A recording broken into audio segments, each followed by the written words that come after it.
40 años de democracia y de hacienda pública. Y bueno, inauguró las sesiones la ministra, está en gran parte de la academia, y ayer también se cerró ese primer día de conferencias con una mesa redonda en donde estaban los secretarios de Estado que han sido durante estos 40 años, una parte de ellos al menos. No sé si todos. No, solo tres. Solo tres. Y la conferencia magistral de esos 2 días, anunciada así como tal conferencia magistral, la impartió la persona que hoy tenemos aquí para abordar el tema del ciclo de este siglo que estamos celebrando, el actual sistema de financiación de las comunidades autónomas, ideas para la reforma. Quiero decir esto porque es un honor el que podamos tenerlo aquí para explicarnos algunos de los temas interesantes e importantes que se refieren a este asunto que lleva coleando, como hemos visto en las conferencias pasadas, pues desde hace mucho tiempo y que naturalmente sigue en debate y lo seguirá pues por mucho tiempo. Probablemente es un debate que no termina nunca. Bien, pues el profesor Ruiz Huerta es una persona que durante todo este tiempo, durante estos 40 años, pues ha tocado gran parte de los grandes problemas de la hacienda pública española, teniendo además una importante y numerosa publicaciones en importantes revistas españolas y del extranjero. Al mismo tiempo, el profesor Ruiz Huerta pues, ha asesorado a instituciones internacionales, gobiernos, no solo al gobierno español, sino también a gobiernos de otros países en materia de reformas fiscales. Ha sido director del Instituto de Estudios Fiscales y ha sido de la revista, bueno, no de la revista, de la Fundación Ortega y Gasset, fuiste director del departamento y ahora de la Fundación Alternativa. Es catedrático de la Universidad Rey Juan Carlos. Y además me gustaría añadir que es una persona muy ligada a nuestra universidad, a la Universidad de La Laguna. Siempre desde hace muchos años que le hemos pedido que asista, que venga a tribunales de tesis, a tribunales de oposición, que eche una mano para la promoción, publicaciones de cualquiera de nuestros departamentos, pues se ha ofrecido de una forma generosa, dando pruebas reales de una amistad sincera durante todos estos años. Y nada más, con esto pues les dejo, porque no voy a hacer, como no he hecho en los casos anteriores de los conferenciantes, pues una revisión de sus publicaciones, porque sería realmente muy tedioso el referirme al conjunto de publicaciones muy numerosas que durante todos estos años, como he dicho, tiene, de las que es autor. Así que le dejo la palabra a don Jesús Ruiz Huerta. Por último, quería decirles que el profesor Ruiz Huerta me ha echado una enorme mano en la organización de este ciclo de conferencias y sobre todo me ha echado una gran mano en el comprometer a personas que hoy tienen responsabilidades en el Estado muy importantes, como el secretario general de Financiación Autonómica y Local y el actual director del Instituto de Estudios Fiscales. Y gracias a él y a su intervención lo hemos podido comprometer para impartir conferencias en este ciclo. Esperemos que durante estos próximos días la gente se entere, seguramente no han venido porque no se han enterado, y que haya más público asistente. De todas maneras, con el que hay capacidad intelectual de sobra para apreciar la conferencia que va a impartir el profesor. Tiene la palabra don Jesús Ruiz Huerta. Bien, buenas tardes. Muchas gracias. Gracias, José Luis, de nuevo por la presentación amable propia de un amigo también. Y muchas gracias a todos ustedes por haber venido. Hay costes de oportunidad elevados, ¿no? Porque hay muchas actividades externas. Bueno, los aficionados al fútbol igual están viendo un partido de fútbol. Siempre hay que competir con actividades externas cuando se hacen este tipo de conferencias. Por otra parte, yo creo que también vivimos un momento, a eso me voy a referir, ¿no? Vivimos un momento tan difícil, tan complicado, que da la impresión de que muchas personas están muy en estado casi de shock, ¿no? Y no están muy interesadas en temas tan específicos como puede ser a lo mejor de la financiación autonómica, a pesar de a mi juicio, la relevancia que tiene.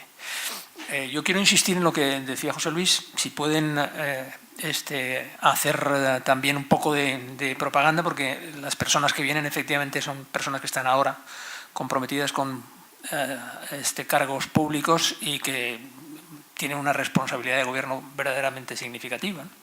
Entonces, además de invitarles a que vengan y a que inviten a sus amigos, yo les invito también a que aprovechen la ocasión, porque el tema del que hablamos, como tantos otros, a pesar de que tiene una vertiente técnica indudable, pues es un tema básicamente político. Entonces, preguntar a personas que están en la política sobre estos temas tiene especial interés, ¿no? ¿Cuáles son las decisiones? ¿Cómo se toman esas decisiones? Comentaba el profesor Rivero la mesa redonda que se celebró ayer, y la verdad es que fue muy interesante, ¿no? Porque eran 3 personas que habían desempeñado cargos de secretarías de Estado y algún ministerio también. Concretamente era Enrique Jiménez Reina, que había sido secretario de Estado de Hacienda durante bastantes años de los gobiernos del Partido Popular. Elvira Rodríguez, que también fue secretaria de Estado de Presupuestos y ministra de Fomento posteriormente, una mujer muy preparada. Y Miguel Ángel Fernández Ordóñez, que fue secretario de Estado ya en la primera parte del gobierno del señor Zapatero, ¿no? Del Partido Socialista. Y la verdad es que fue muy interesante, porque allí las preguntas que se les hacían era esa, ¿no? ¿Cuál era su experiencia concreta? Una cosa es lo que podemos decir los académicos y los técnicos sobre cuáles son los principios, cómo deben organizarse las cosas, y otra cosa es cómo se toman las decisiones, ¿no? Las decisiones, desde luego, ellos se quejaban de que había poco apoyo técnico en general para la toma de decisiones, porque en parte la actividad política, esto también estoy cansado de decirlo, cuando estaba en el instituto lo repetía siempre, ¿no? La actividad política implica que lo urgente se come siempre lo importante. Y por eso es también muy necesario que existan instituciones como el Instituto de Estudios Fiscales, o que el trabajo de los académicos es muy importante también como apoyo. Pero luego, por otra parte, hay que facilitar que los técnicos puedan suministrar información buena y asesoramiento a los políticos para que tomen las mejores decisiones, y esto desgraciadamente no suele ocurrir con tanta frecuencia, ¿no? Sería deseable que fuera de esa forma. Seguramente nos ahorraríamos muchos problemas, porque las batallas que hay cuando se trata, por ejemplo, de repartir dinero público entre políticos solo, pues son batallas tremendas, ¿no? Y sin mucho criterio. A eso me voy a referir a continuación. Me van a permitir que me levante y voy a continuar. Te dejo solo.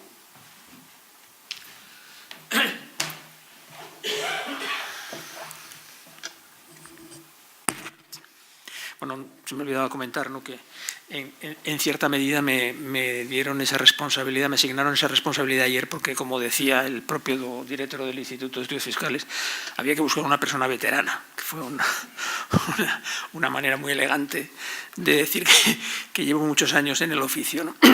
Y que he cumplido también muchos años.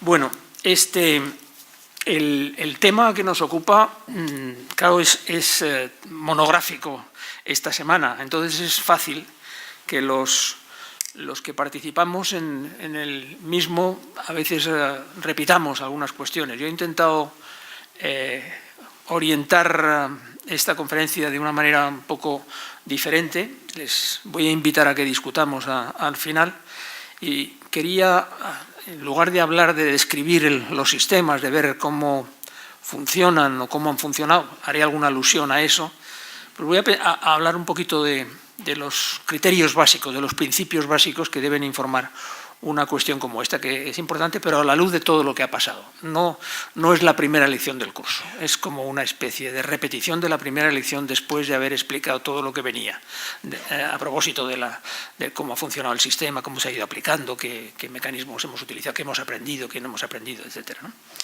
De manera que me voy a referir a ello.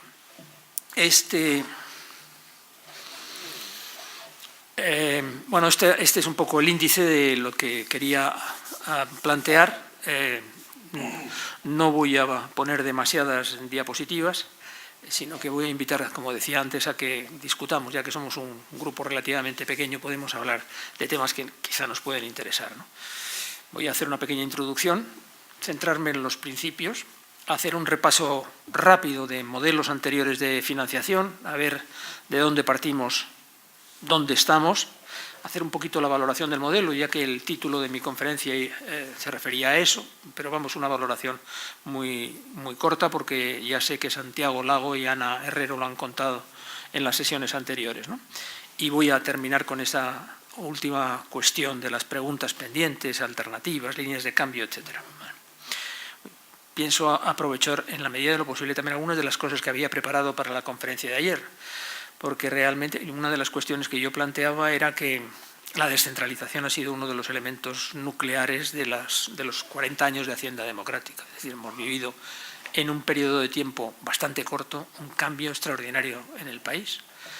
A pesar de los problemas, a pesar de las dificultades, cuando uno cuenta en el exterior a otros colegas de sistemas federales qué es lo que hemos hecho en el país, pues normalmente comentan que es increíble que en un periodo de tiempo tan corto se haya avanzado tanto, ¿no? Tanto en la descentralización de los gastos como en la descentralización de los ingresos.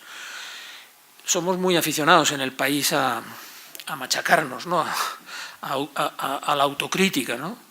Y a poner el acento en todos aquellos aspectos negativos. Y a veces yo creo que hay que compensar también con aquellas valoraciones que nos hacen desde fuera, que tienen también quizá más perspectiva y que nos pueden ayudar también a entender qué es lo que hemos hecho y cómo lo hemos hecho, ¿no? Mi saldo ayer, cuando hablaba de la Hacienda Democrática, era que habíamos pasado 40 años de muchos cambios, de cambios muy intensos.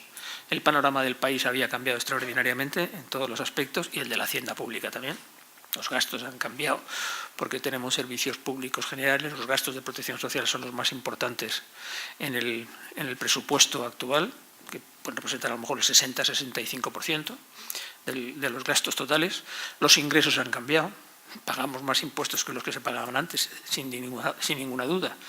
Formamos parte de Europa y estamos ya muy comprometidos y estamos limitados incluso por las normas europeas, y además vivimos en un país muy descentralizado. Para algunos es un país casi federal. Yo creo que hay diferencias entre un sistema federal y un sistema descentralizado de gobierno como el que vivimos. Pero eso ha significado también muchos cambios, eso nos ha obligado a reflexionar, a pensar sobre las costuras del sector público español. En la medida en que íbamos procediendo al reparto de competencias, teníamos que abrirlas, cómo se estaban entregando los ciudadanos, cómo se estaban suministrando a los ciudadanos los servicios públicos, las prestaciones, y eso nos obligaba a pensar si eso estaba bien o no estaba bien, ¿no? De manera que yo creo que hasta en ese aspecto el proceso ha sido interesante. Decía también que hay muchos claroscuros y que hoy nos enfrentamos con unos retos nuevos y tremendos también. No sé yo si comparables a los que nos enfrentábamos, yo entonces era muy joven, ¿no?, en la transición democrática, a los cambios, pero allí pensábamos que cualquier cosa podía pasar, ¿no? Desgraciadamente hoy también a veces nos planteamos que cualquier cosa puede pasar. Ojalá que fuéramos capaces de encontrar las mejores salidas, ¿no? Y de eso también quería hablar. Bueno, voy a empezar en esa introducción. Serias incertidumbres actuales, ¿no? Es decir, después de la crisis económica parece que hay una cierta recuperación.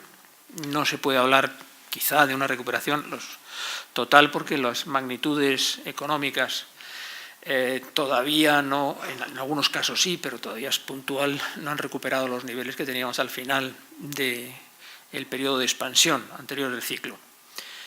Vivimos incertidumbres, sobre todo incertidumbres en el ámbito político y social, ¿no? Hay problemas importantes desde el punto de vista territorial, no descubro nada nuevo.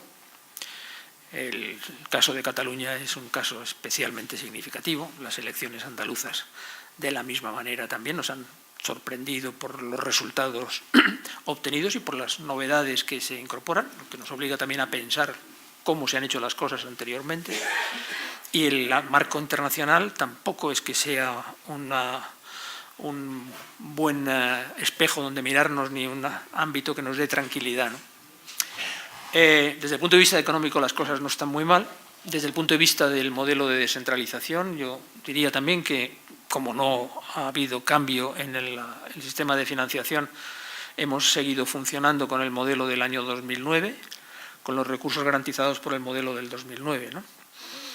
Sin embargo, también, eso está en las calles, tampoco descubro nada nuevo, ¿no? Hay crecientes demandas de más y mejores servicios públicos y, en buena medida, se trata de servicios públicos que son competencia de las comunidades autónomas, ¿no? El estado de bienestar, en buena medida, es un estado de bienestar descentralizado en España, lo que quiere decir que los grandes servicios de bienestar, como la educación, la sanidad, la asistencia social, la vivienda, las políticas contra la pobreza y la exclusión social, en buena medida, si no totalmente, pero en gran medida, son competencias autonómicas. De manera que nos encontramos con una presión muy fuerte de demandas de más y mejores servicios públicos, que hay que atender de alguna manera, ¿no? Y, sin embargo, tenemos dificultades para obtener ingresos. Nos encontramos en esa paradoja que ha caracterizado al país. Yo no creo que sea de este país solo. Algo parecido parece que se plantea también en Francia, ¿no? Esto de que necesitamos más y mejores prestaciones, mejores pensiones, más y mejor sanidad, más educación, pero no tenemos ingresos. Y no solo no tenemos ingresos, sino que además demandamos que se rebajen los impuestos, esperando un poco una mano mágica que nos dé los recursos que nos hacen falta para atender esa contradicción flagrante, ¿no? Más servicios públicos y menos impuestos. Esto no es muy viable, esto tiene sus limitaciones. Ayer los secretarios de Estado que antes mencionaba lo decían, ¿no? Decían, no podemos seguir prometiendo a los ciudadanos que bajamos los impuestos porque vamos a un abismo, ¿no? ¿Cómo podemos garantizar pensiones mayores si bajan los impuestos, si bajan las cotizaciones? ¿Cómo podemos asegurar mejores condiciones en términos de sanidad si no tenemos recursos para poderlas cubrir? Es una situación un poco tremenda, ¿no? Y contradictoria, pero muchos partidos políticos siguen diciendo que aquí el problema es el del mal funcionamiento del sector público y, por lo tanto, cuanto menos sector público, mejor, porque las cosas van a ir estupendamente, ¿no? Yo ayer discutía estos argumentos naturalmente, ¿no? No me voy a detener en ellos ahora, pero los discutía, ¿no? Es decir, los países ricos son países con estados de bienestar fuerte, lo que implica gastos elevados e ingresos elevados. Por lo tanto, si queremos parecernos a países industrializados potentes, no podemos seguir diciendo que bajemos los impuestos. Esto es una cosa que no tiene mucho sentido. Si uno va a los datos internacionales, vosotros los que estáis en estos asuntos lo conocéis bien, ¿no? Estamos a una diferencia de 6 puntos aproximadamente en términos de presión fiscal con la Unión Europea, incluyendo todos los países. 6 puntos de presión fiscal, por debajo. Y pensamos que hay que bajar los impuestos. Bueno, responsabilidad también de los políticos, ¿no? Aquí apuntaba si es posible o no la reforma del modelo de financiación, será un poco el final de la exposición, y sí poner de manifiesto este asunto, ¿no? Faltan vías de negociación y pacto. Estamos con una situación de enfrentamientos en el país que es un poco lamentable, ¿no? Ayer recordaba, como me dejaban hablar de 40 años, a pesar de que tenía que hacer una síntesis de muchas cosas, recordaba unas palabras del profesor Fuentes Quintana cuando es nombrado vicepresidente de Economía en el segundo gobierno del presidente Suárez, en el que hay un vídeo de ese discurso, que a veces los docentes lo utilizamos para recordarles a los chicos que ha habido una transición y que esto de la transición no ha sido una broma. Y en este vídeo él dice cosas verdaderamente interesantes que nos pueden servir en el momento actual, ¿no? Dice, él habla de los problemas que está viviendo el país, de la crisis económica y política que se está viviendo. Se está saliendo un poco porque hay que hacer todo un proceso de transición. Y en ese contexto, dice, el Gobierno expresa su decisión de asumir firmemente los siguientes compromisos. Estamos hablando del 8 de julio del año 1977, o sea, hace 41 años, ¿no? Que dentro de ese esfuerzo colectivo los intereses de las clases modestas y populares serán especialmente protegidos. Segundo, que el Gobierno está decidido a utilizar a fondo la política de ingresos y gastos públicos como verdadero instrumento de mejora de la distribución de la renta y de la riqueza, y que de modo especial la reforma fiscal tan esperada va a dejar de ser una expresión irónica para convertirse en una realidad muy cercana y que, en consecuencia, al esfuerzo colectivo deberá contribuir cada grupo social de acuerdo con sus posibilidades económicas efectivas. Tercero, que los problemas serán abordados desde la creencia firme en las ventajas de la libertad económica y la economía de mercado, en la fuerza creadora de la libertad, buscando la eliminación de los intervencionismos ineficientes y estérilmente centralizadores, pero que esa creencia será compatible con una falta de temor a las reformas necesarias y a las intervenciones adecuadas para cortar aberraciones del mercado, tales como las que se expresan en esa lacra improductiva que es la especulación del suelo. Cuarto, y en fin, y este era el punto en el que quería concentrar la atención, que el Gobierno se propone abordar los problemas de conformidad con el contexto democrático en el que vivimos, es decir, negociando, buscando acuerdos y transacciones. Y esto no solo porque el país ha mostrado su deseo inequívoco e irreversible de renuncia a la imposición como vía para resolver los conflictos y porque la oposición es parte del poder, sino también, está muy bien esta reflexión sobre que la oposición es parte del poder, ¿no? Se nos olvida completamente, es al contrario.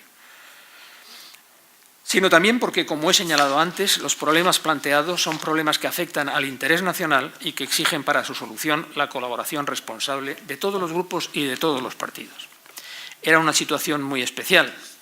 No es lo mismo lo que estamos viviendo hoy, pero ojalá fuéramos capaces de plantearnos, ojalá fueran capaces nuestros políticos también de plantearse una perspectiva como esta, ¿no? Yo me limitaría solamente a decir, vamos a abrir una vía de negociación, vamos a pensar qué es lo mejor para el país en un momento como el que estamos viviendo, ¿no? Decía que el punto 2 era una vuelta a los principios. Estos son los principios básicos que se plantean en el marco del... Bueno, puede haber alguna variación, pero estos son los que se plantean cuando hablamos de federalismo fiscal. El federalismo fiscal es un poco la perspectiva económica del federalismo que no tiene por qué coincidir con el federalismo político. Podemos proponer un Estado federal, esa es una alternativa que se plantea por parte de algunos grupos, de algunos partidos políticos también, pero en este caso lo que estamos hablando es de cómo se debe organizar el sector público en un contexto descentralizado. Cuando hablamos de federalismo fiscal estamos pensando más bien en esto, ¿no? Entonces, los principios básicos son estos 6, a mi juicio. Primero, repartir adecuadamente las competencias. Segundo, suficiencia. Tercero, ahora me refiero a ellos. Tercero, autonomía, solidaridad, lealtad institucional y articulación institucional. Estos principios están recogidos de alguna manera en la Constitución española y en leyes de desarrollo, y a ellos voy a hacer algunas alusiones. En primer lugar, la cuestión del reparto de las competencias. Esta es la primera opción. Bueno, las decisiones de la Constitución, de los grupos, de los representantes que tomaron decisiones sobre el texto constitucional, están recogidas básicamente en el título 8, como saben ustedes, ¿no? Desde un punto de vista más técnico, académico, diríamos argumentos para ver cómo repartimos las competencias son, pues esto, aprovechar economías de escala. Este sería un argumento a favor de mantener centralizados los servicios. Ahorramos más, quizá, aprovechamos el que no haya tantas rupturas, podemos negociar con vendedores de productos o de servicios de la manera más adecuada cuando tenemos más fuerza, ¿no? Yo a veces lo planteo en el terreno sanitario, cuando hablamos de los productos farmacéuticos, ¿no? El sector farmacéutico, como Ignacio conoce muy bien, es un sector muy concentrado. Entonces, el farmaindustria negocia con cada comunidad autónoma y el poder de las comunidades autónomas es menor que si se negociara de manera más conjunta, si hubiera mecanismos de coordinación, ¿no? Ese sería un ejemplo, ¿no? hay ventajas de la producción o de la provisión de bienes públicos cuando la escala de operaciones es más alta, porque podemos conseguir ahorros. Este es un argumento a favor de la centralización. Muy vinculado al mismo está el coste de suministro. Bueno, pues si conseguimos ahorro, el coste de suministro de servicios públicos también seguramente será menor, si en la medida en que lo consigamos, ¿no? Que consigamos mantener centralizado un servicio o una prestación. Identificación de los beneficiarios, ¿no? ¿Quiénes son aquellos que van a recibir los servicios públicos? En este sentido es completamente distinto pensar en un servicio público de carácter general como la producción legislativa, se me ocurre ahora, ¿no? La representación exterior, ahí andamos ya con discusiones. La defensa nacional, ¿no? Donde en principio los beneficiarios, entre comillas, son todos los habitantes de un país. Hablar de, por ejemplo, de servicios de asistencia social, donde los beneficiarios están mucho más localizados y una unidad de gobierno inferior puede atenderlos seguramente con ventajas respecto a niveles de gobierno superiores, ¿no? Las externalidades generadas por los servicios, ¿no? Hasta qué punto, diríamos, los servicios públicos están concentrados en un territorio concreto o, por el contrario, generan efectos que no se miden económicamente, no se miden a través de recursos monetarios de manera sencilla, ¿no? A cuestiones de la salud pública, por ejemplo, ¿no?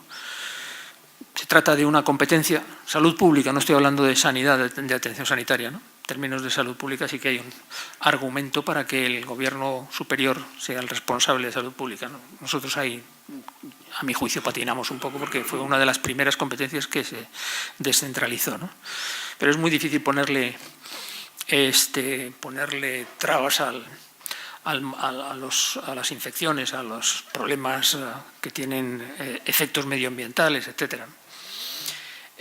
Capacidad de gestión de los responsables. Hay siempre una presunción a favor de que aquel que ha venido gestionando los servicios lo sabe hacer. Cuando se trata de introducir un cambio como el que se introdujo en los años 80 en España, pues habría que preguntar si las comunidades autónomas disponían de los gestores como para llevar adelante la prestación de los servicios. En algunos países, esto yo a veces lo he contado porque esta fue una experiencia que me ocurrió en Perú, ¿no? En un momento en donde había un movimiento en Perú a favor de la descentralización, se montó un consejo de descentralización y como estaban muy interesados en la experiencia española me preguntaban, ¿no? Y entonces me decían, ¿cuál es el sistema de acreditación en España? Yo me quedé completamente descolocado, porque la acreditación me sonaba a la universidad, pero no me sonaba a estos asuntos, ¿no? Pero estaban hablando de la preparación de los gestores públicos en las distintas provincias peruanas para hacerse cargo de los servicios que iban a descentralizar, ¿no? Y está bien, ¿no? Luego he pensado que esa adscripción del artículo 151 o el 143 para el acceso a la autonomía era una manera también de sistema de acreditación, ¿no? Algunas de las comunidades que estaban quizá más preparadas, aunque no eran todas, fueron por la vía rápida, las otras no. Y hubo algunas comunidades que incluso cuando se dio la cesión, el traspaso de las competencias sanitarias en el año 2000, no querían aceptar las competencias sanitarias porque pensaban que no tenían capacidad para gestionarlas. Hubo una presión muy fuerte por parte del Gobierno central entonces en aquella negociación del año 2000-2001. Bueno, ¿qué podemos decir del reparto actual?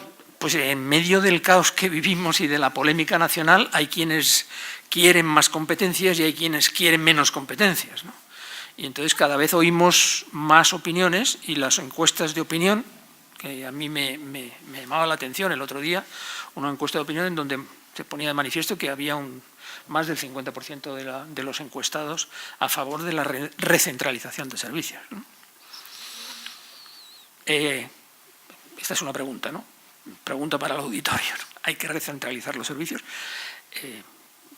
Hay argumentos para hacerlo, ¿no? Ahí ponía algunos ejemplos, ¿no? Por ejemplo, se habla de la recentralización de competencias en el ámbito sanitario. Se parece que se ha roto la universal prestación, tenemos dificultades cuando nos movemos en comunidades autónomas, ¿no? Se ha hablado la Comisión de Expertos ha propuesto una revisión y una cierta recentralización del impuesto sobre sucesiones e incluso del impuesto sobre la renta, cuando dice que a lo mejor los mínimos personales y familiares no deberían descentralizarse, ¿no? o en el otro lado, ¿no? Hay que descentralizar. Claro, son sujetos distintos los que se manifiestan por una u otra postura. Pero hay quien dice que las pensiones, la seguridad social debería ser descentralizada. Estoy hablando básicamente de los vascos y en parte de Cataluña, ¿no? Ahí estamos, ¿no? Yo creo que, lo adelanto, pero luego lo podemos discutir, ¿no? Yo creo que en grandes servicios que están tan consagrados es muy poco viable, muy poco realista hablar de recentralización de grandes servicios, ¿no? Políticamente es muy difícil, ¿no? Pensemos solo en que actualmente las comunidades autónomas de régimen común, aproximadamente, ¿no? No sé exactamente, pero 40% mínimo del gasto es gasto sanitario. Es el gran servicio sanitario, ¿no? el que se ha descentralizado, ¿no? Uno puede pensar que los políticos que gestionan un presupuesto de esas características van a estar dispuestos a decirle no, quédese usted con el gasto sanitario y se queda usted con el presupuesto. Nosotros ya se me hace muy difícil. Yo creo que esta es una cuestión que tiene difícil marcha atrás, ¿no? Y como estas, otros muchos ejemplos, ¿no? Y por último, en este punto del reparto adecuado de competencias, aquí sí se plantea la correspondencia entre gastos e ingresos. Los más autonomistas insisten en que es muy desequilibrado el modelo español porque hemos descentralizado gastos pero no hemos descentralizado ingresos. Yo no estoy tan de acuerdo. Yo creo que es muy difícil descentralizar ingresos y hemos dado pasos muy importantes en los modelos últimos, desde el año 96, ¿no? hasta el del 2009. Pero bueno, de eso también podemos discutir. El principio de suficiencia es un clásico. Este es un principio que se utiliza para hablar del sector público en general. Recursos para garantizar el funcionamiento de los servicios. Siempre se dice que el sistema impositivo tiene que ser suficiente. Quiere decir que tiene que tener capacidad para obtener los recursos con los que financiar los servicios públicos. Por lo tanto, casi por definición se trata de un concepto dependiente de lo que pase en la vertiente del gasto y absolutamente relativo. Es un concepto relativo y difícil de determinar.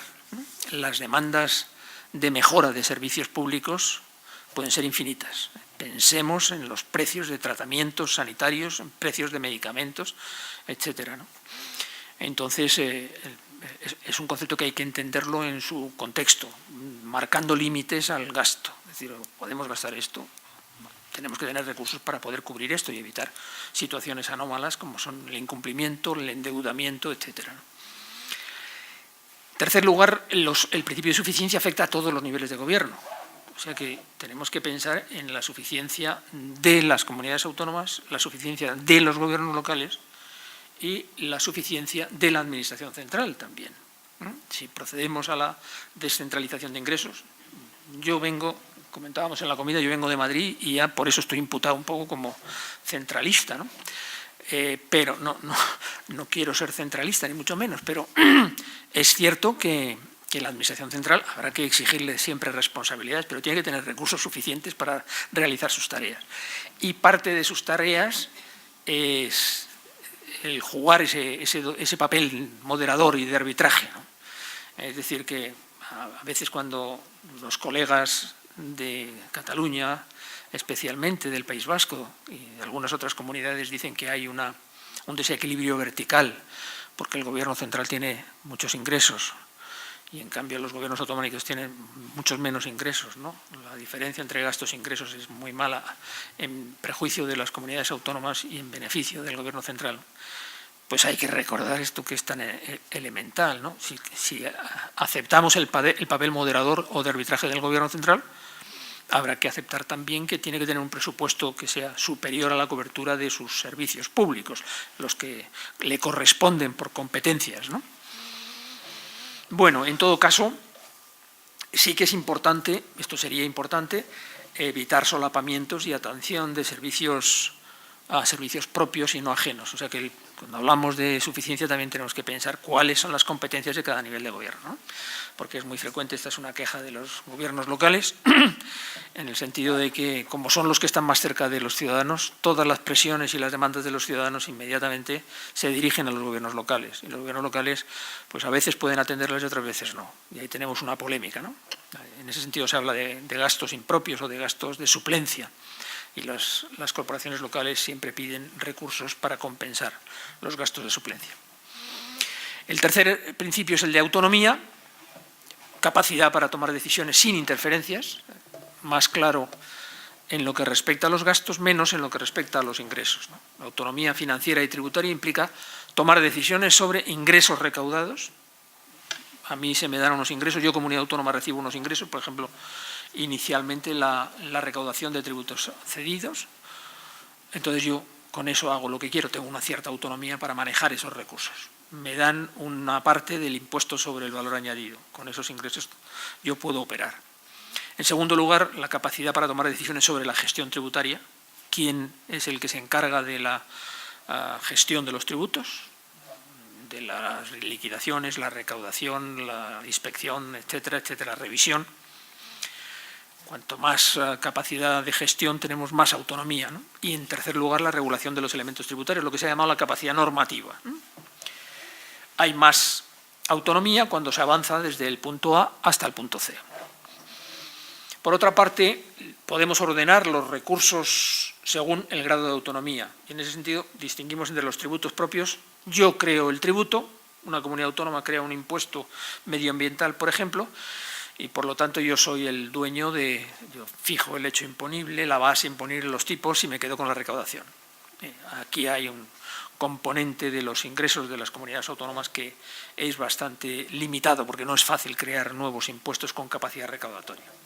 En segundo lugar, los tributos cedidos con capacidad normativa o de gestión, los tributos cedidos como transmisiones patrimoniales, sucesiones y donaciones, etcétera. Por otro lado, la capacidad de endeudamiento. Tenemos las comunidades autónomas pueden, dentro de un marco normativo estricto, pueden endeudarse para financiar una parte de los gastos cuando sea necesario. Tenemos después los impuestos participados, los sistemas de tax sharing. La traducción sería exactamente eso, una participación en impuestos. El impuesto sobre el valor añadido en España, los impuestos especiales, el impuesto sobre la renta de las personas físicas, son ejemplos, ¿no? Incluso podríamos decir que los tributos cedidos también son sistemas de tax sharing, ¿no? Al 100%. Toda la recaudación se queda en la comunidad autónoma.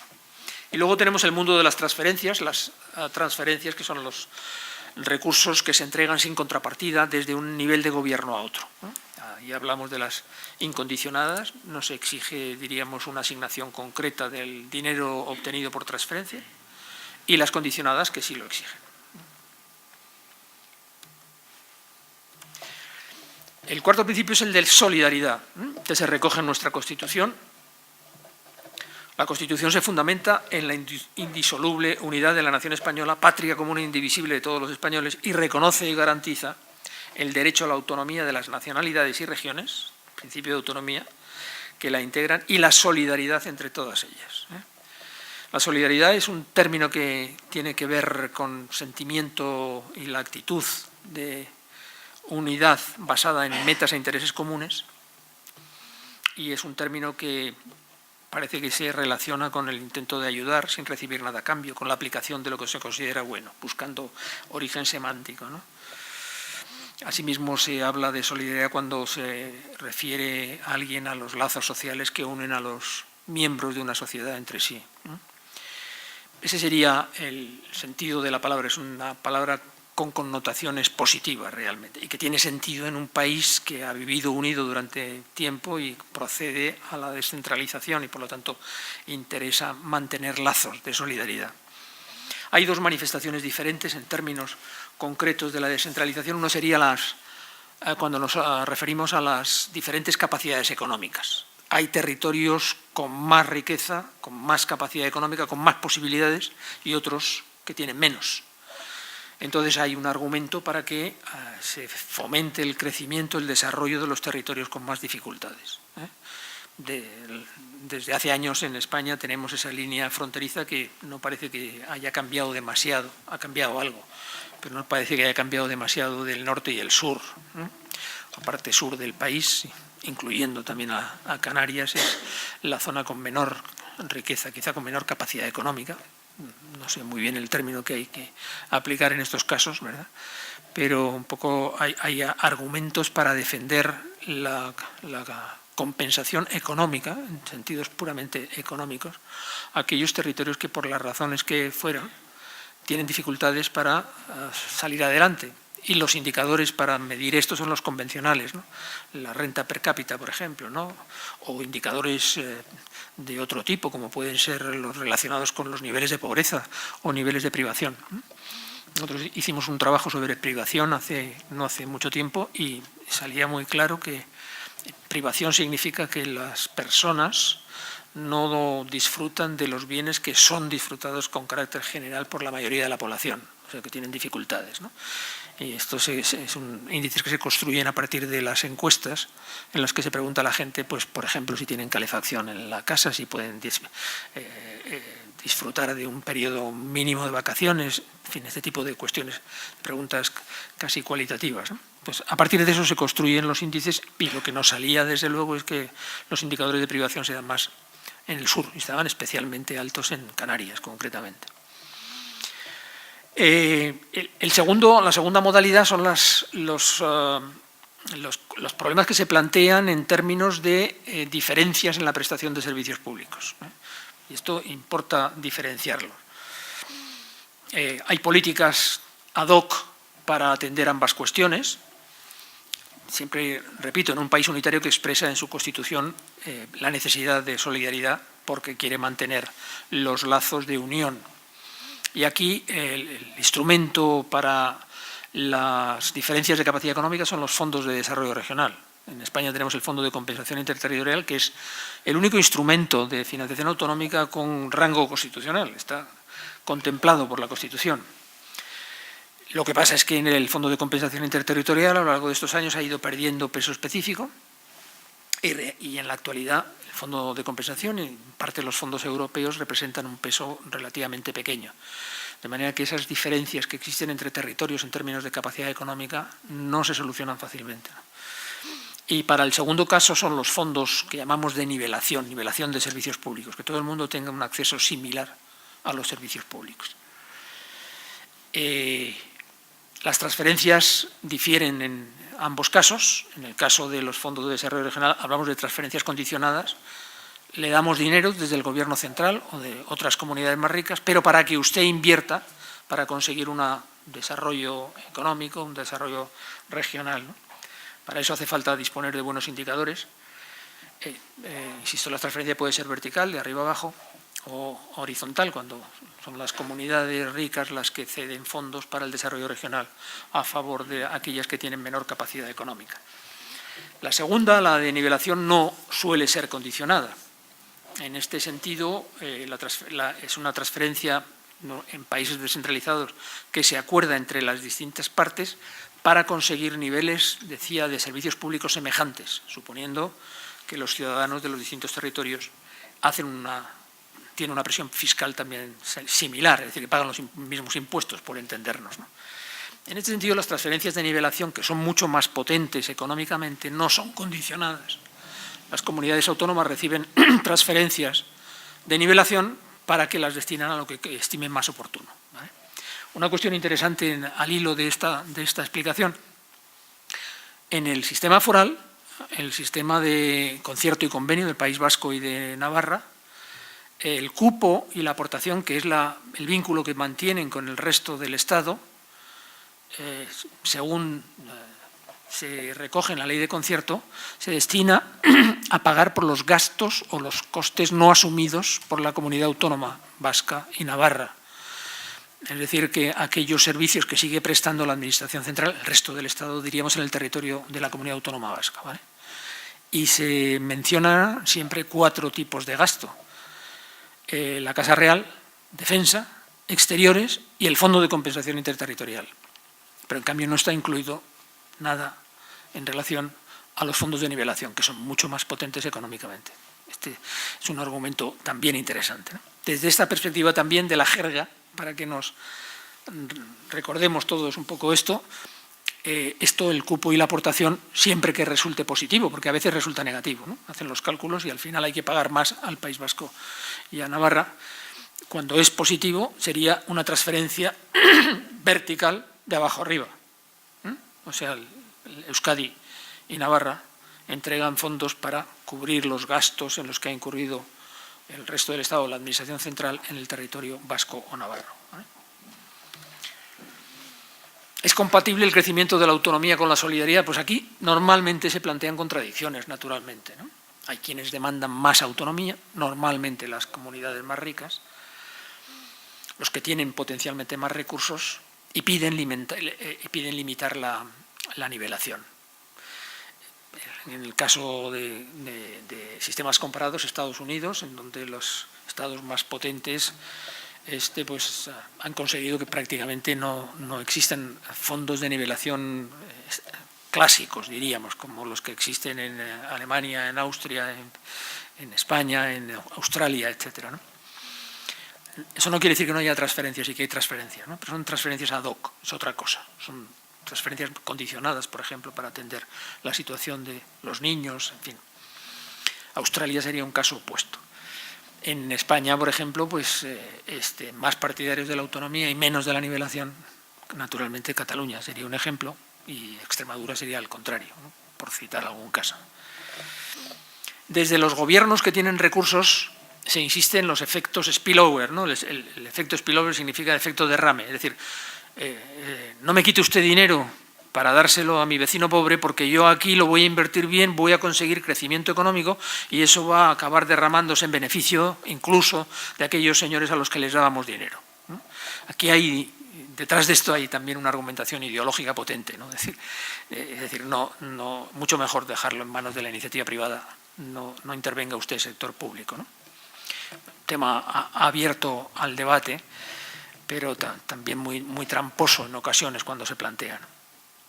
Y se alude también, y esto tiene un poco más de peso quizá como argumento, a los desequilibrios internos para mantener los recursos, ¿no? Para decirlo de una manera, una comunidad rica, con capacidad económica, como puede ser Baleares a lo mejor, ¿no?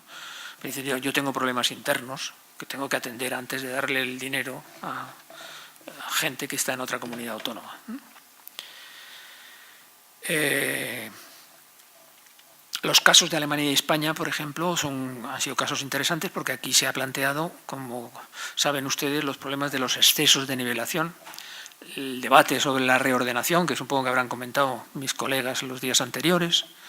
En Alemania, por ejemplo, los Länder más potentes presentaron un recurso ante el Tribunal Constitucional porque entendían que el sistema de nivelación, el Finanzausgleich, era excesivo y les perjudicaba, ¿no? Y el tribunal estimó en parte el recurso y obligó a una modificación del sistema de financiación. Los gobiernos con menor capacidad demandan más nivelación, naturalmente, y recursos para el desarrollo territorial. En todo caso, ahí señalo, para poder hacerlo adecuadamente, lo que es fundamental es que nos pongamos de acuerdo también en los instrumentos técnicos, ¿no? Es decir, cuáles son los indicadores económicos que nos sirven. Los indicadores económicos y los indicadores de carácter público, ¿no? Vinculados con el sector público. Son adecuados, nos indican bien, está bien calculada la renta per cápita, está bien calculado ese índice de privación al que hacía alusión anteriormente. Vamos a discutir con cifras en la mano y vamos a intentar llegar a acuerdos que sean sensatos, ¿no? Dicho esto, también desde una perspectiva idealista o angelista, ¿no? Porque después el esfuerzo que se hace desde la academia y de la técnica, como antes señalaba, no siempre se tiene en cuenta, normalmente no se tiene en cuenta, se tiene muy poquito en cuenta. Un principio quizá que se menciona con mucha frecuencia y que es interesante porque a mí me parece clave, es decir, para montar un sistema descentralizado en el que los ciudadanos se sientan a gusto y piensen que, en fin, que merece la pena aceptar que viven en una comunidad autónoma pero que forman parte de un país que les representa, es el principio de lealtad institucional. No sé si comentaba aquí el año pasado, pero estuve en Canadá hace 6 años, ¿no? Y a un colega le hablé del principio de lealtad y me decía, no entiendo qué es esto que dicen ustedes de lealtad institucional. Le estuve explicando, haciendo más fuerte. A eso le llamamos nosotros principio de federalismo. El principio de federalismo. Es decir, estamos de acuerdo en que formamos parte de un país que se llama Canadá, ¿no? Y entonces, entre nosotros, juego limpio. No solo juego limpio, sino que además nosotros si actuamos en nombre de otros, si el Gobierno central actúa en nombre de otro, es responsable ante ellos y, por lo tanto, intenta defender los intereses de las provincias y al revés. Las provincias, cuando en algún caso tienen que representar incluso al Gobierno federal, pues tienen en cuenta también los intereses del Gobierno federal. Esta es un poco la idea que hay detrás de esto, ¿no? Si el Gobierno central legisla sobre materias que gestiona otro nivel de gobierno, deben preverse los recursos necesarios para cumplir la nueva legislación. Por ejemplo, en el proceso de integración europeo cada vez tiene más sentido que haya representantes de comunidades autónomas. Eso es lo que hace Alemania, por ejemplo, Austria, ¿no? Representantes de los Länder, sobre todo cuando se trata de materias que están gestionadas por los Länder o por las comunidades autónomas en este caso. En el terreno de la información es fundamental también el principio de lealtad. Es decir, la transparencia entre los gobiernos es esencial para poder actuar. Y diríamos está recogido, ¿no? Está recogido en la LOFCA, en la Ley Orgánica de Financiación de las Comunidades Autónomas, en la Ley de Régimen Jurídico de la Administración del Estado, en el Estatuto de Autonomía, ¿no? Por ejemplo, en el artículo 4 de la Ley esta de Régimen Jurídico de las Administraciones Públicas, dice: las administraciones públicas actúan y se relacionan de acuerdo con el principio de lealtad institucional y, en consecuencia, deberán a. Respetar el ejercicio legítimo por las otras administraciones de sus competencias. B. Ponderar en el ejercicio de las competencias propias la totalidad de los intereses públicos implicados y, en concreto, aquellos cuya gestión esté encomendada a las otras administraciones. C. Facilitar a las otras administraciones la información que precisen sobre la actividad que desarrollen en el ejercicio de sus propias competencias. D. Prestar en el ámbito propio la cooperación y asistencia activas que las otras administraciones pudieran recabar para el eficaz ejercicio de sus competencias. Y el Estatuto de Autonomía viene a decir un poco lo mismo, el de Cataluña. No fue impugnado el artículo 209 del Estatuto de Cataluña, ¿no? De acuerdo con este principio, se valorará el impacto financiero, positivo o negativo, que las disposiciones generales aprobadas por el Estado tengan sobre la Generalitat o las aprobadas por la Generalitat tengan sobre el Estado en un periodo de tiempo determinado, en forma de una variación de las necesidades de gasto de la capacidad fiscal, con la finalidad de establecer los mecanismos de ajuste necesarios. Ambas administraciones se facilitarán mutuamente el acceso a la información estadística y de gestión necesaria para el mejor ejercicio de sus respectivas competencias en un marco de cooperación y transparencia. Las leyes las tenemos bien armadas, pero sin embargo esto se ha convertido en retórica, porque desgraciadamente la lealtad institucional no se aplica en la práctica, Ni hay buena información, ni se tienen en cuenta los intereses económicos cuando se legisla en nombre o con consecuencias para otra administración pública. A mí me parece que este es un elemento central, que tiene mucho que ver con aquello del sentimiento de pertenencia de los ciudadanos, ¿no? ¿Pertenecemos a una comunidad autónoma y al país o no? Y en tal caso, si realmente es así, ¿somos leales o no somos leales, ¿no? Por último, la articulación institucional. Las instituciones, como primera provisión, deben adaptarse al modelo de Estado por el que se ha optado. Es conveniente, en ese sentido, aunque aquí la experiencia comparada es múltiple y es muy rica, que una de las cámaras legislativas represente a los gobiernos territoriales. Es una manera de hacer explícito el reparto territorial del poder, porque al final estamos hablando de eso. Estamos hablando del reparto territorial del poder. Con la descentralización estamos hablando del reparto territorial del poder. Las conferencias sectoriales, por ejemplo, la interterritorial de salud o las conferencias de educación o cualquiera de ellas, son imprescindibles, naturalmente. En todos los países federales estas juegan un papel muy importante. Más rico quizá cuanto más bajamos en el nivel de responsabilidad de la administración, porque hay más interacción, ¿no?, entre los responsables de las administraciones, de las distintas administraciones. La desigual capacidad de votación de partida, a mi juicio, esto es una opinión propia, no es indispensable. Es decir, ¿qué es lo que pasa en la actualidad? Las conferencias sectoriales que se crearon en su momento implican una representación igual en número de personas en las mismas de las comunidades autónomas y el Gobierno central, pero el Gobierno central tiene un voto de calidad, tiene una posibilidad, siempre tiene posibilidad de ganar, ¿no? Mi reflexión, ya un poco en la línea de pensar hacia el futuro, es que seguramente habría que pensar, habría que obligar, habría que limitar ese poder absoluto del Gobierno central. El Gobierno central ha jugado un papel fundamental en los primeros años y en este momento a lo mejor sí es bueno no que se quede sistemáticamente en minoría, ¿no?, como se quejaban los miembros de la comisión de expertos que procedían del Gobierno, que estaban claramente en minoría respecto a los de las comunidades autónomas. Pero sí que les obligar al Gobierno central a que busque las alianzas, que no tienen por qué ser siempre con personas de su propio partido, sino que muchas veces son con otros territorios que pueden estar interesados en las iniciativas del Gobierno central. La articulación de las instituciones económicas es singularmente importante. Por ejemplo, el Consejo de Política Fiscal y Financiera, los órganos de presupuestación, los de gestión tributaria, etcétera, ¿no?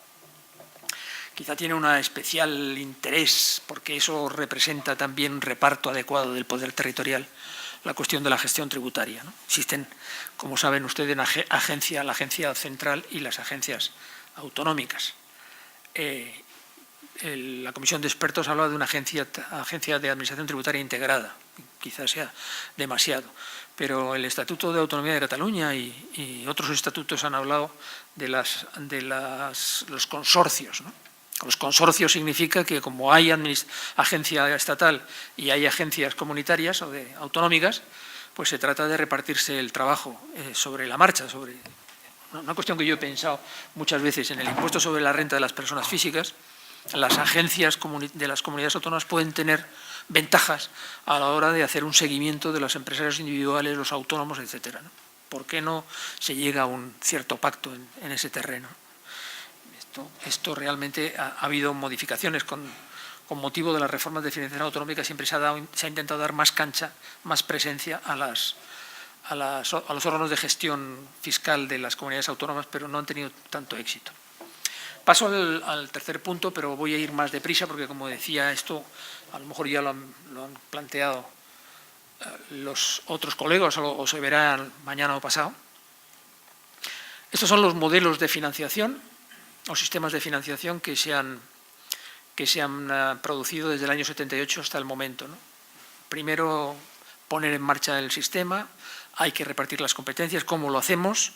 Pues antes de montar un sistema complicado en base a las necesidades de las comunidades, lo más fácil era: te doy este servicio, ¿cuánto costaba este servicio cuando lo gestionaba la Administración Central?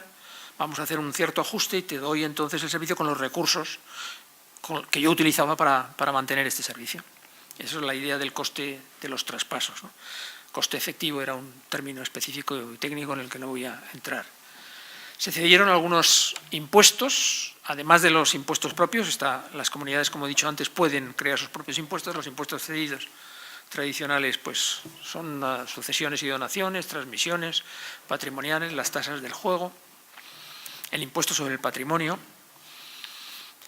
Y además hay transferencias que entonces se llamaban participaciones en ingresos del Estado.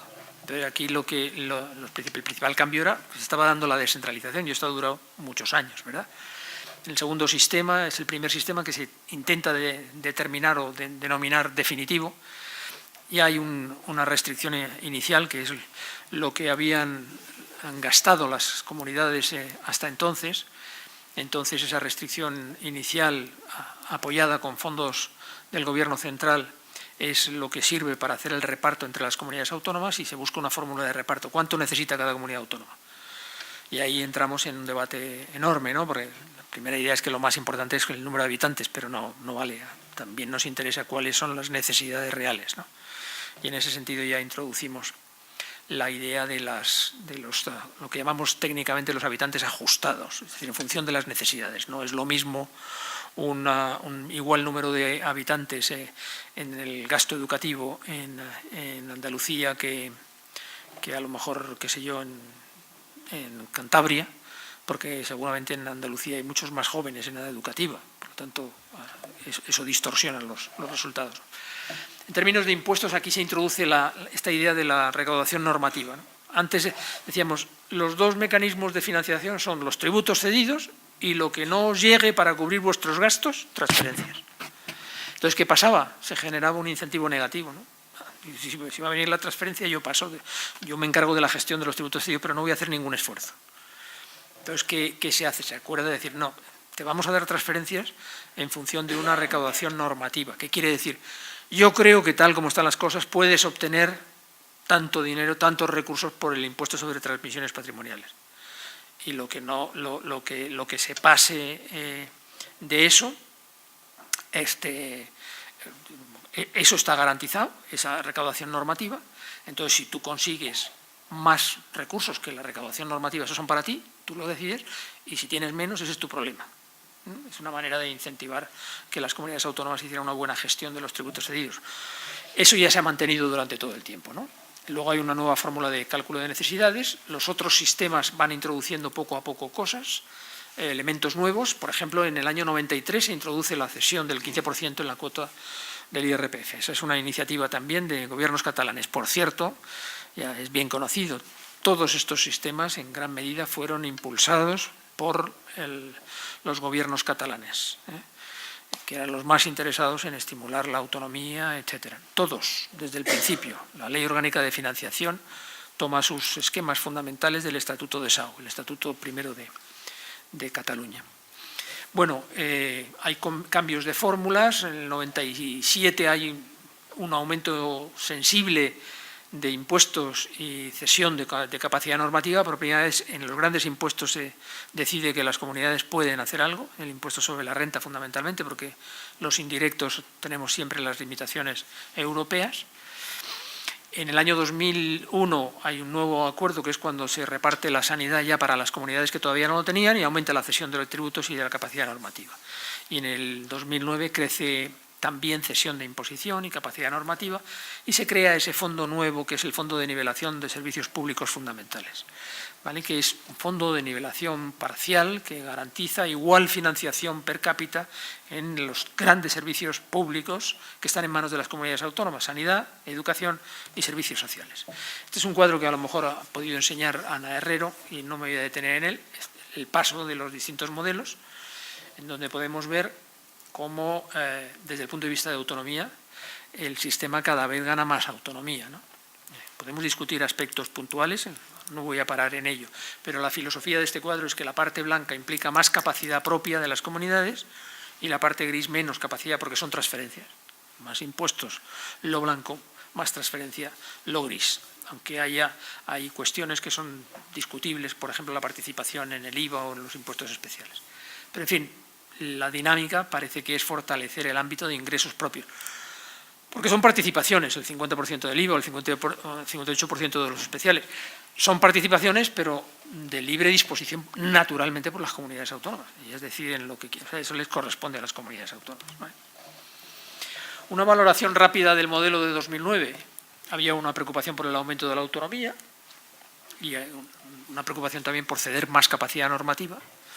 Por eso no debe extrañar que las iniciativas de la reforma del año 2009 fueran apoyadas por el gobierno que estaba entonces en la Generalitat de Cataluña, que era el gobierno tripartito. El gobierno aporta fondos cuantiosos, graduados, para estimular la negociación, un elemento fundamental, ¿no? Para que se pueda dar un cambio de financiación. El gobierno, esta ha sido un poco la historia, tiene que poner fondos adicionales. El modelo es aceptado por todas las comunidades, sin excepciones. En la secuencia anterior hubo solo la excepción del año 96, cuando 3 comunidades autónomas no aceptaron el modelo. Se quedaron fuera del sistema y hubo que arbitrarse un sistema especial para garantizar la financiación en las mismas, que eran Castilla-La Mancha, Andalucía y Extremadura. El nuevo sistema de nivelación hace más explícitos los esfuerzos compartidos, porque ahora vemos más que aporta cada comunidad y que reciben las que reciben. Disminuye la dispersión de resultados y se pasa de un sistema, en cierta medida, de un sistema de transferencias verticales a otro de transferencias horizontales. Bueno, esta es un cuadro sintético sobre los ingresos, los impuestos que están cedidos a las comunidades autónomas. Y este es un cuadro que hace Ángel de la Fuente en una de sus publicaciones, en FEDEA, reciente, en donde hace un análisis de la liquidación del sistema del 2016, ¿no? Ahí podemos ver la línea negra. Esto es la aplicación del sistema actual, del sistema del 2009, en la liquidación del año 2016. La línea negra representa la secuencia de las comunidades autónomas ordenadas de mayor capacidad económica fiscal a menor. A la derecha la comunidad que tiene una mayor capacidad es Madrid, la que tiene una menos, una capacidad fiscal menor, quizá también por el régimen especial de Canarias, que es siempre un caso un poco especial, ¿no? A todos los efectos.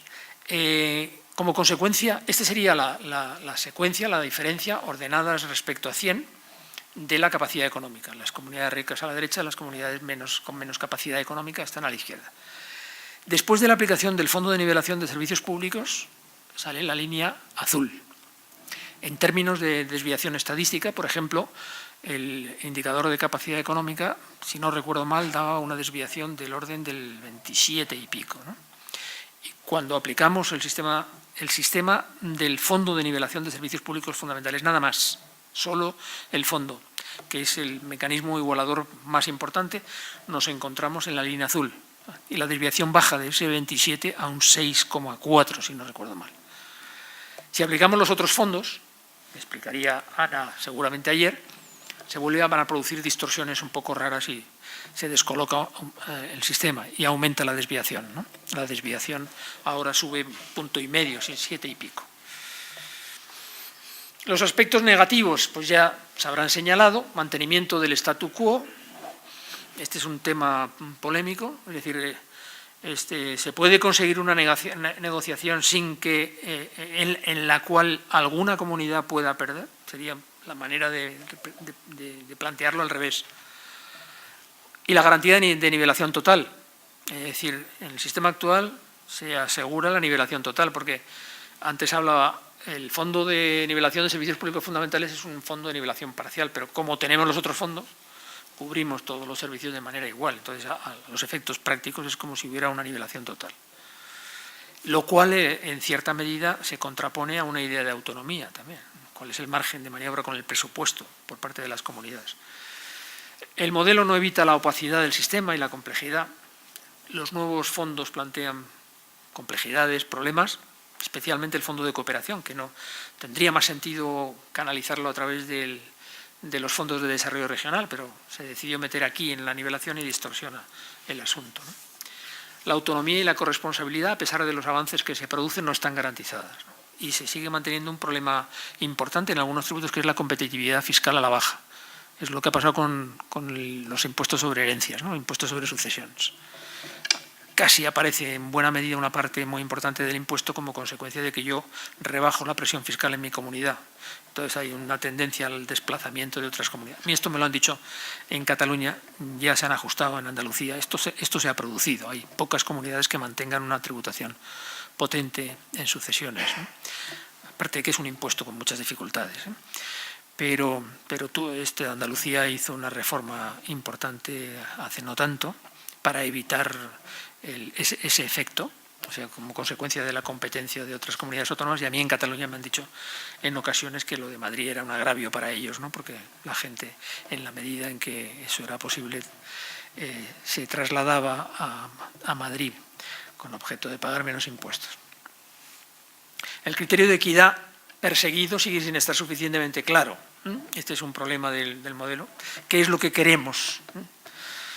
El coste es muy elevado y la crisis, ciertamente, para mí el argumento fundamental para el mal funcionamiento del sistema, que fue criticado desde casi el nacimiento, fue la falta de previsión de que en una situación de crisis esto no iba a poder funcionar, pero ningún sistema, a mi juicio, podría funcionar. Bueno, y paso a la última cuestión, que ya estamos casi fuera de plazos, donde están las preguntas que decía.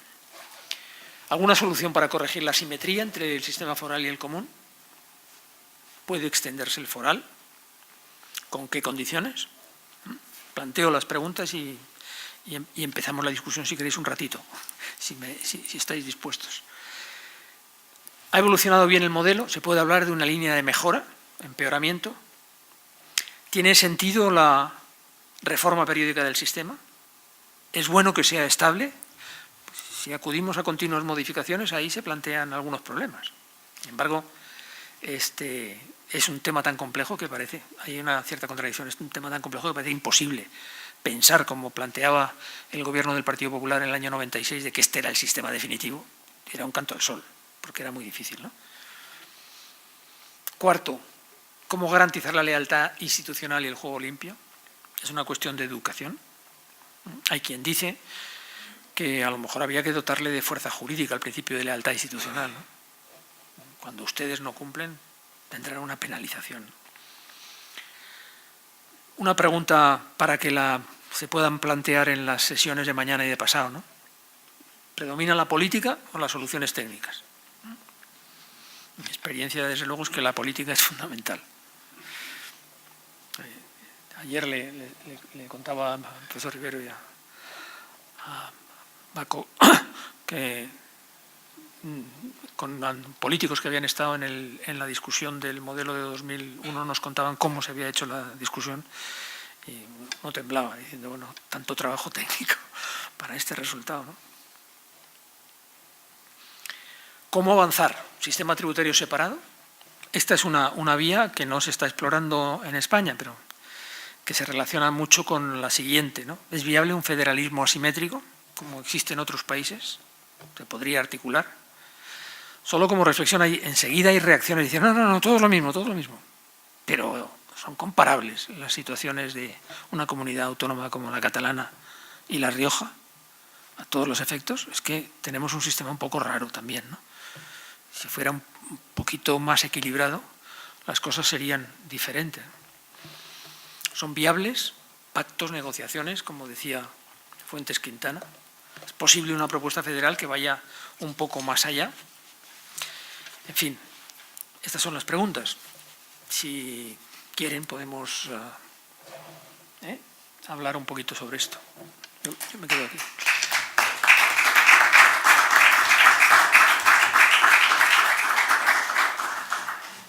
Bien, pues tenemos 15 minutos aproximadamente, un poquito más. Preguntas, sí.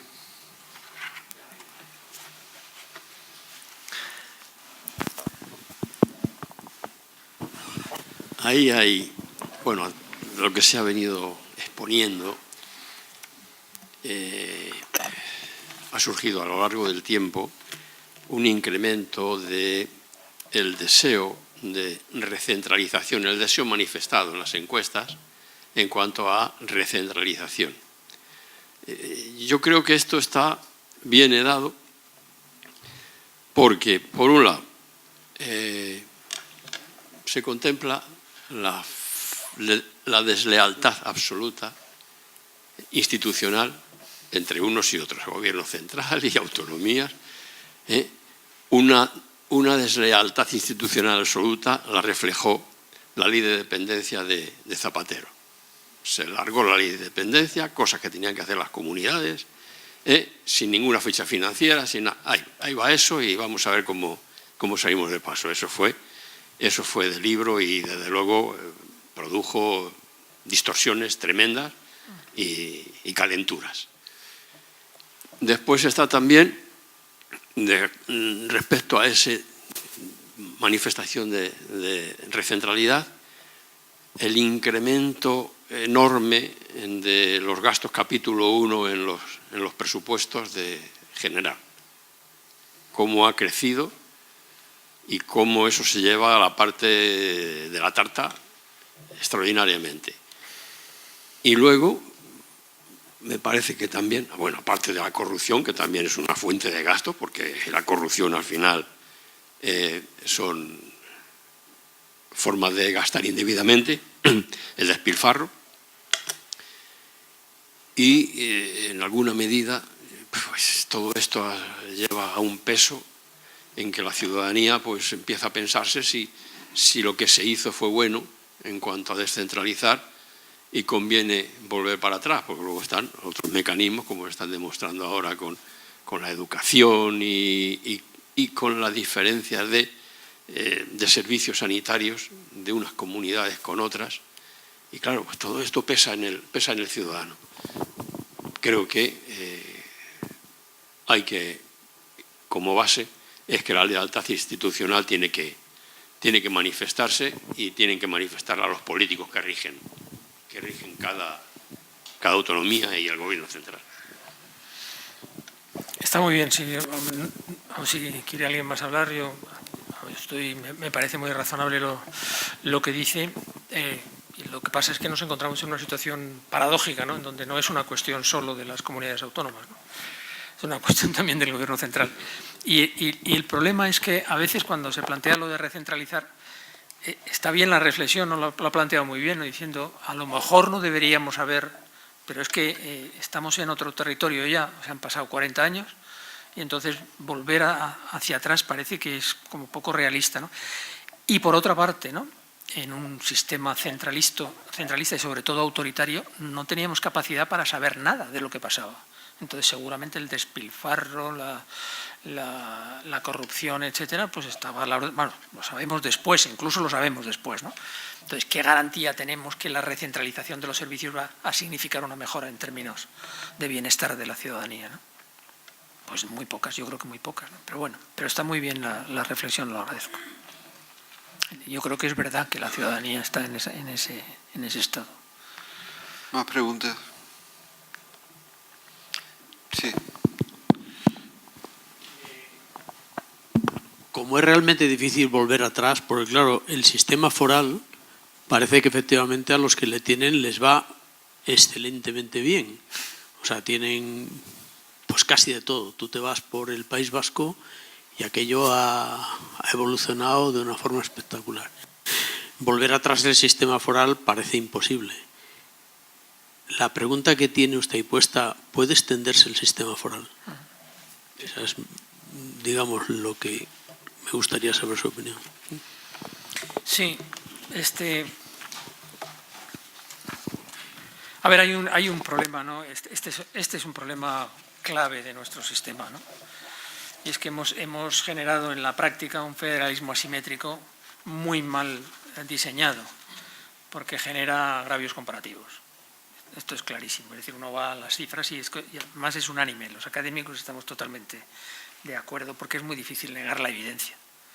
La financiación per cápita, si nos olvidamos de necesidades, la financiación per cápita en ocasiones ha podido ser el doble en el País Vasco que la siguiente comunidad autónoma.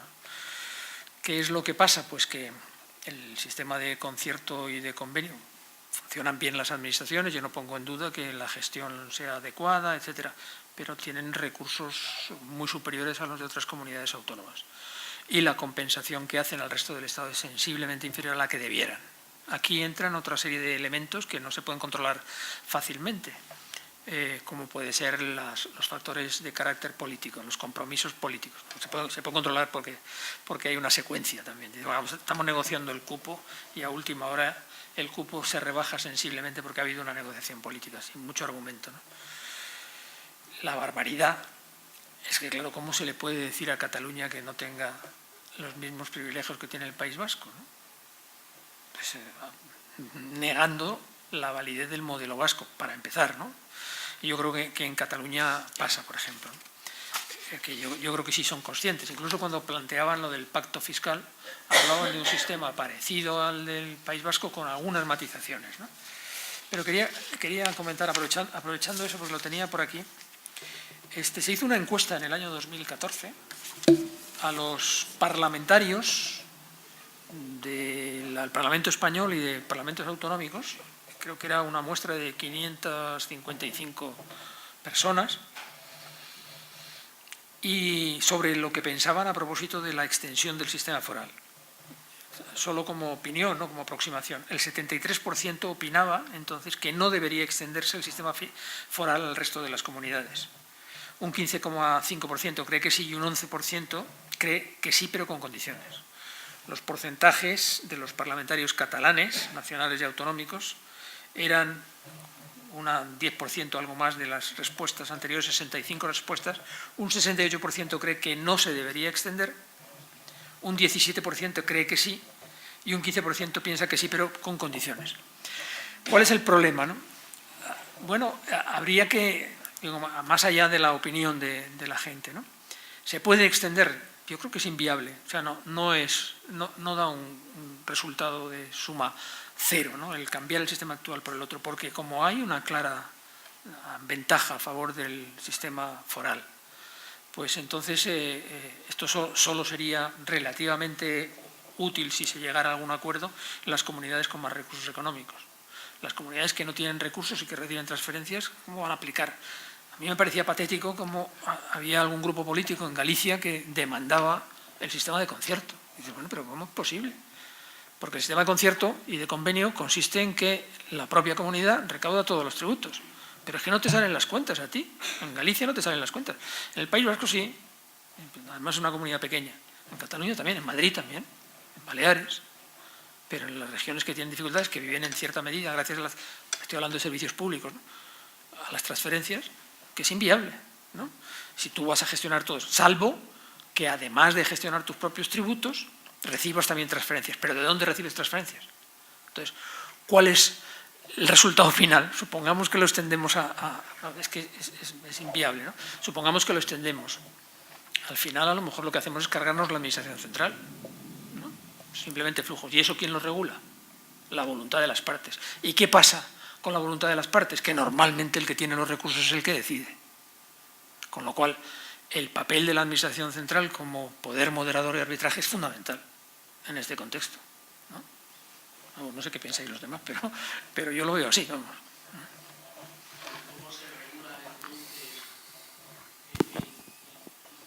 ¿Cómo? Claro. Claro, la comisión de expertos propone algo que se viene proponiendo también desde la academia hace tiempo, ¿no? Y es pactar con el País Vasco un compromiso mayor que se pueda dar a lo largo del tiempo. Que suena a un objetivo inalcanzable.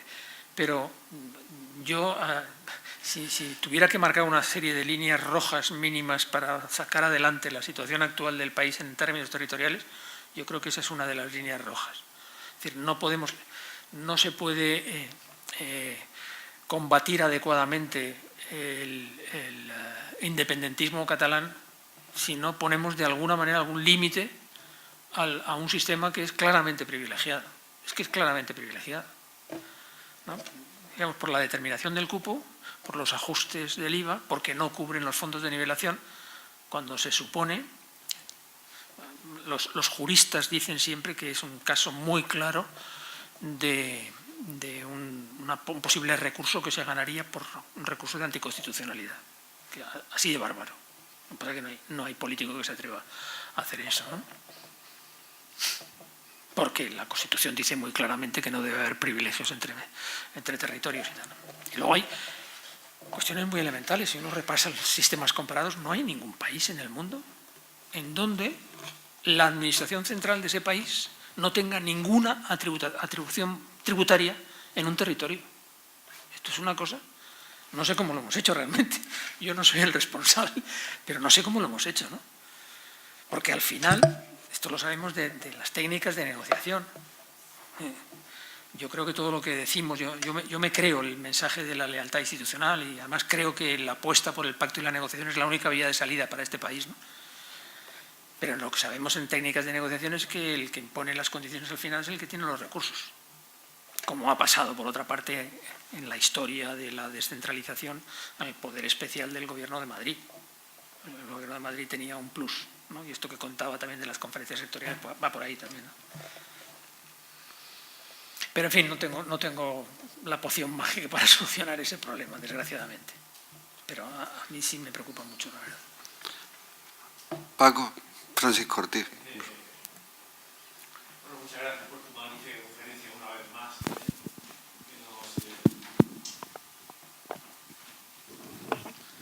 Nos animas a buscar una cierta armonía,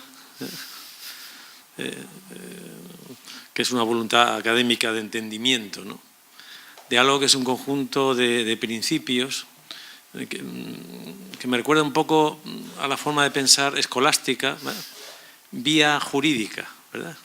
Es buscar una serie de principios, cada uno de ellos delimitado muchas veces de forma imprecisa, y luego el funcionamiento del mismo no está determinado, ¿vale? O sea, tenemos todos los principios, pero cómo articularlos ya depende de la acción política, de la interpretación de los hechos. Esto es la conclusión general que yo tengo, vamos, como opinión personal, es que hemos creado, yo sigo afirmando que el artículo 2 de la Constitución debería ser: España es una república federal coronada, ¿verdad?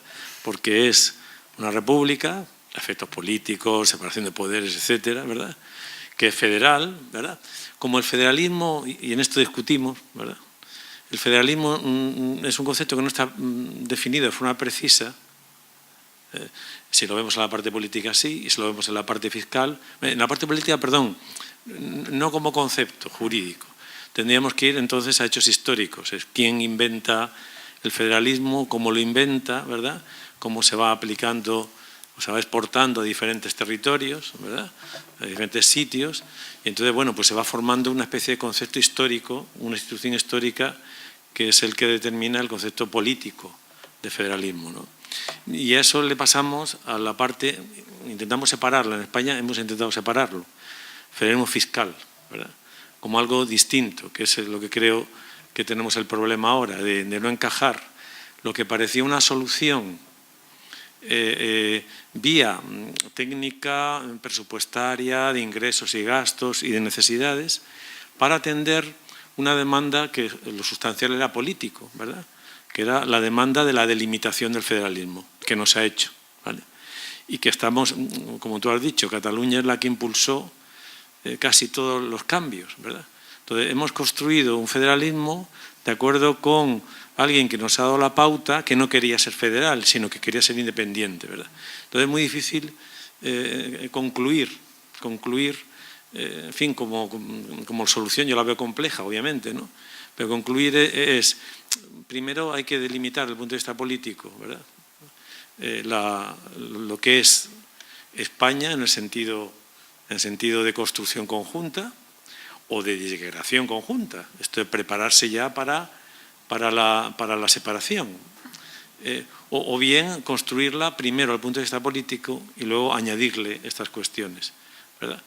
Y en eso sí, esto de la recentralización, yo creo que es muy difícil pensarlo desde ahora cómo podríamos recentralizar. Para mí es la única solución a medio plazo, ¿verdad?, si se hace de forma inteligente, ¿verdad? Igual que ocurrió con la descentralización, que no sabía lo que iba a ocurrir, ¿verdad?, y fue relativamente exitosa, porque se hizo en un contexto de crecimiento económico, de entrar al mercado común español, por lo tanto, en fin, vinieron no solamente los hechos concretos, sino vinieron otras cosas, ¿no? Como solución a medio plazo, bien hecha. No tiene que ser con un mecanismo de fiscal gasto, sino primero competencial y luego regularlo, ¿vale? Y sigo con la conclusión de que el problema de todo esto es que hemos creado un sistema, ¿verdad?, que visto desde fuera es muy difícil de entender, porque cada uno de los principios no tiene un principio básico que lo ordene, ¿verdad?, que lo gradúe. Pasamos de la estabilidad a la suficiencia, al otro. Y oiga, ¿qué tiene que ver? Yo cuando explicaba esto en una optativa que tenía, la duda era, oiga, ¿qué tiene que ver un principio con otro? ¿Dónde están los elementos de coordinación de uno con otro? ¿Verdad? Claro, la contradicción más importante para mí es la igualdad de todos los españoles, ¿verdad? Si se quita el principio de igualdad entre todos los españoles, todo lo demás funciona bien. Porque ese es el que pesa, el que la gente políticamente se sienta que tiene que tener derecho a una sanidad igual que la de Valencia, que la de Murcia, que la del País Vasco, ¿verdad? Es el problema, como todos los federalismos, ¿verdad?, que tienen un alto grado de desigualdad que es lo que les hace funcionar, ¿no? La contradicción entre igualdad, ¿verdad?, y desigualdad de la descentralización. Es más una opinión que una pregunta, ¿verdad?, conflictiva, en el sentido que sé que no opina lo mismo, ¿verdad?, y para, si quieres terminar con una discusión un poco esto, ahí te la dejo. Gracias. No sé si hay alguna pregunta más. Sí. Sí, Jesús, muy rápido, como dice el director. Sí, el tema de la redistribución interterritorial es algo que se cuestiona no solamente en España, sino hay problemas en Italia, en Alemania. Es decir, que un territorio, o una persona, pero hablamos en territorio, ceda una parte de sus recursos a otra, es algo que tiene que estar justificado y legitimado, porque, en fin, no es el orden natural de las cosas. Entonces yo creo que hay dos elementos que pueden estar cuestionando esa legitimación, como lo que tú has planteado. En primer lugar, el peso significativo de decisiones políticas sobre técnicas. Que eso dice, bueno, pero ¿esto a qué obedece que se dé una transferencia ahora de repente por un conflicto, por lo que sea? ¿A qué obedece? O sea, ¿por qué tenemos...? Y en segundo lugar, digamos, una desigualdad que termina siendo estructural, es decir, por mucho que se gestionen recursos, tal, la desigualdad permanece, se mantiene, no hay avance. Entonces, eso hace también cuestionar ese permanente flujo que no es coyuntural, no es, sino que parece que ya se vuelve estructural. Nada más, quería saber tu opinión. Bueno, muy bien, muchas gracias por las opiniones, son enriquecedoras, me interesan. Veo en todo caso un tono más bien pesimista en las posibilidades que tiene el género humano de mejorar hacia el futuro, ¿no? Y, en fin, yo pensando un poco este tiempo atrás sobre los 40 años de democracia, no pensábamos que íbamos a llegar a donde hemos llegado, ¿no? No pensábamos cuando estábamos en pleno franquismo que iba a haber un artículo 31 de la Constitución que decía todos contribuirán a la cobertura de los gastos sociales con un sistema tributario justo, basado. A lo mejor no es tan justo, pero ahí quedó en la Constitución, ¿no? Todos, además, ¿no? La idea de los ciudadanos. Estamos viviendo en un momento histórico muy complicado, parecido también al de la transición, ¿no? Entonces, las alternativas son escasas, o la disgregación, como dices tú, o la recentralización, que yo la veo inviable, o nuevos pactos, ¿no? Hay una vía posible para los pactos. Que hay que comprometer a los políticos, sin ninguna duda. O sea, son los responsables, ¿no?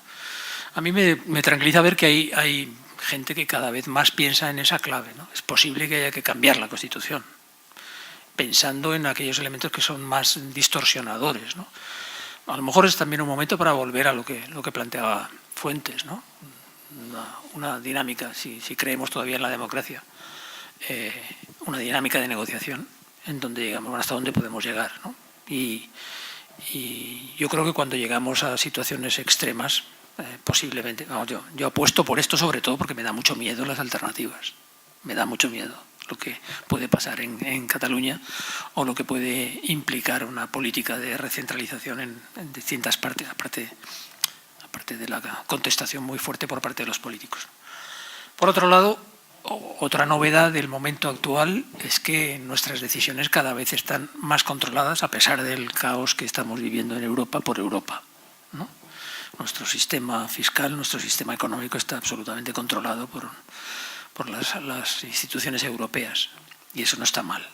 No está mal para un país que tiene tantos problemas como este, ¿no? Yo realmente en este momento también apuesto por Europa porque pienso que es una buena manera de combatir los populismos o los nacionalismos estériles, ¿no?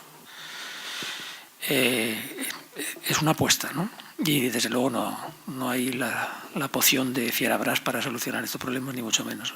Creo que tenéis mucha razón en lo que decís, pero yo no tiro la toalla todavía. Bueno, muy bien, pues muchas gracias. Mañana y pasado continuaremos. Les podría pedir que entre sus amistades, compañeros, amigos, etcétera, pues hiciéramos un poco de proselitismo para venir a escuchar este importantísimo ciclo sobre el sistema de financiación de las comunidades autónomas. Modestamente se lo ruego, y porque es una pena que se haya hecho este esfuerzo para una asistencia tan escasa. Pero en cualquier caso, muchas gracias a todos. Muchas gracias, Jesús, por la magnífica conferencia, como siempre, por otra parte. Y también muchas gracias por haberte desplazado desde Madrid aquí a estar estos 3 días aquí, y también por haber colaborado con la Real Sociedad Económica de Amigos del País de Tenerife en la organización de este ciclo, porque tú has sido una pieza fundamental en la organización del ciclo. Gracias.